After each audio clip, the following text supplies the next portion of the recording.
Before we get into today's episode, I have to tell you something you've actually been asking for years. One of the most common messages I get is, why don't you have a Mind Love community? Well, I listened, but I wanted to create something that wasn't just another Facebook group. I wanted a space where we could actually grow together with purpose and direction, which is why I created Living Mind Love. Every month, our community is going to explore one powerful focus area together, breaking it down into simple micro practices that actually stick. There's always something new to look forward to, always progress to celebrate, so you'll understand the neuroscience, connect with the spiritual wisdom, and most importantly, have a whole community supporting your growth every step of the way.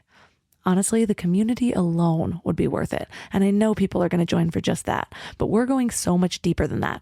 This is the most value-packed resource for learning and growing together that I've ever seen, let alone created. So you'll be part of the first ever Mind Love community on School, where transformation isn't just possible, it's inevitable. So if you're ready to grow with an amazing group of like-minded souls, go to mindlove.com/living to join the waitlist. And you'll get instant access to my 10-year vision meditation. So let's get into today's episode.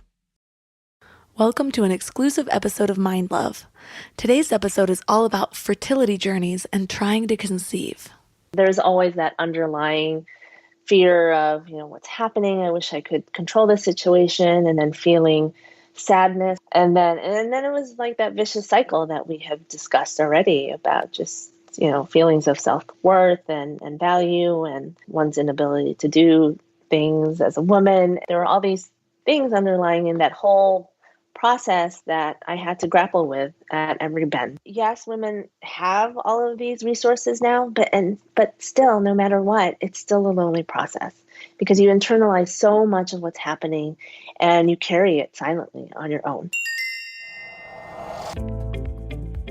Deciding to start a family is a big decision. It's a decision that will completely change your life in all the ways. So a lot of people spend all this time planning the perfect time to get pregnant, and then finally they reach the point where they're like, okay, I'm as ready as I'll ever be. Or really more like, okay, I'm totally not ready, but I want this now. So they ditch the birth control and start, letting the sperm soak in, or marinating the uterus, poaching the eggs.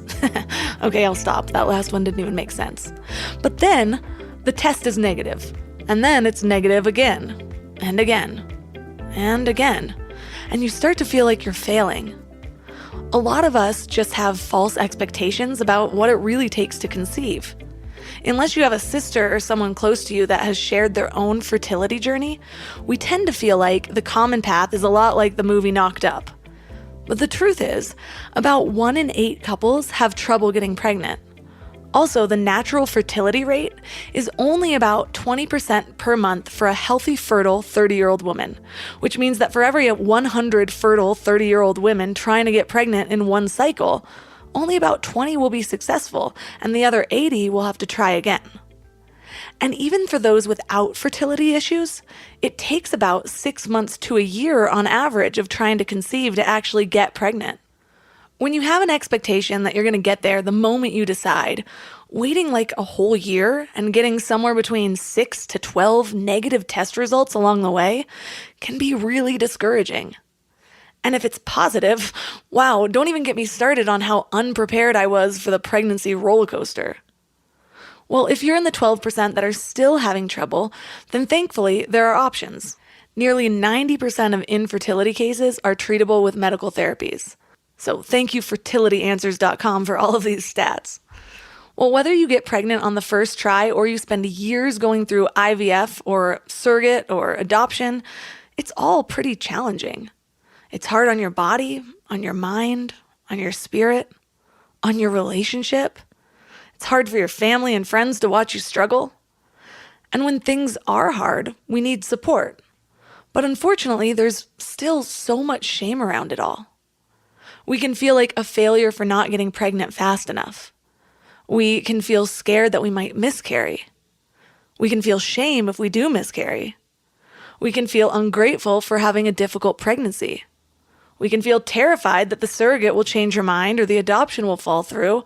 And then so many of us are afraid of sharing all of these fears. And so we don't share. And so then more people go into the whole process, not knowing what to expect and repeating the cycle of shame. I had a miscarriage scare early on, and I was actually surprised how much it affected me. I was in Michigan visiting my husband's family, and I was doing yoga by the pond when suddenly I felt a gush of blood. You know the kind when you suddenly have a heavy period and the floodgates just open? Well, my heart felt like it stopped, and I ran to the bathroom hoping it was just discharge or something.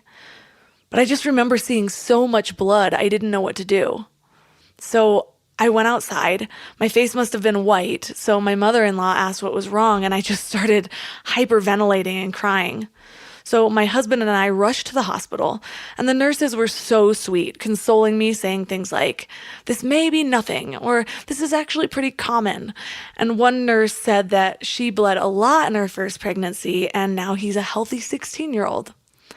But I couldn't stop crying still. Nothing they were saying was consoling me, and I cried through my ultrasound until they found a heartbeat. The nurse said, "Okay, don't tell the doctor I told you this because we're supposed to wait for him, but I want you to stop worrying. So, see this? This is the heartbeat." And I was just so relieved. I could breathe again. Well, I waited more than 3 hours for the doctor, and then he came in with a little bit more of a somber look, and he told me, "I don't want you to leave here with a false sense of security. This is called a miscarriage threat, and it makes it much more likely that you will actually miscarry." He told me that the placenta had torn away from the uterine wall, and if it doesn't heal, I'll lose the baby. And he said, also, at your age, you're high risk. Well, first of all, bitch, I'm 35. I got this. Second, my heart sunk again. For the next few weeks, until I saw an actual OB, I felt like I was just waiting to miscarry. I felt like this was all my fault because maybe I shouldn't have been doing yoga, or maybe I twisted wrong, or I should be less active. Well, it turns out the ER doctor was just wrong. The placenta wasn't even developed at that stage, and what he was seeing in the ultrasound was a hematoma, which happens in about 1/3 of pregnancies and isn't high risk at all. But the whole experience was so emotional, and it gave me a kind of reverence for the whole process of conception that I didn't have before. This shit's scary and hard, but I decided at that hospital in Michigan, while I thought I was waiting to miscarry, that I was going to share my experience anyways. I wanted to do my small part of starting to break the stigma around miscarriage and pregnancy and complications, because if I could save just a few women from being as ill-prepared as I was, it was worth it. Besides, if the worst case happened, I was going to need support. And I also recognize that in the grand scheme of things, my pregnancy journey has still been relatively easy compared to what many couples go through. So today, I'm bringing on someone who can share all of it, and she's been through it all. Our guest is Josephine Atlery, and through her path to become a mom of 5, she went through all the ups and downs of IVS, international adoption, and surrogacy. But as many struggles as she faced, it also led her towards her purpose. So now she's an expert in meditation and in overcoming adversity to find joy. She was able to find calm and courage through that crazy experience, and now she helps other people navigate all of life's curveballs through both meditation training and her Responding to Life podcast. 3 key things we will learn are how to overcome feeling like your body is failing you, how to deal with resentment and infertility, and how to release expectations when you want something so badly. Hey there, wild minds. So this was just a preview, but you can access the whole episode with a Mind Love Premium membership. If Mind Love has been helpful to you in any way, consider helping support the show by joining this exclusive community. I promise I'm making it totally worth it. You get exclusive episodes, which means twice the Mind Love, in a private feed that imports right to your favorite podcast app, so you don't have to go to the web to listen. And that's not all. You also get all Mind Love episodes ad-free for uninterrupted listening. You get early access to episodes, and you get bonus video interviews and powerful meditation downloads. And finally, you get priority access to me, so you're free to reach out to me with any questions that you have about life, love, relationships, success, whatever it might be. And in more good news, you can get started free with a 2-week free trial. Just go to mindlove.com/premium. And if you're a student, reach out to me on Instagram and I'll give you a special discount.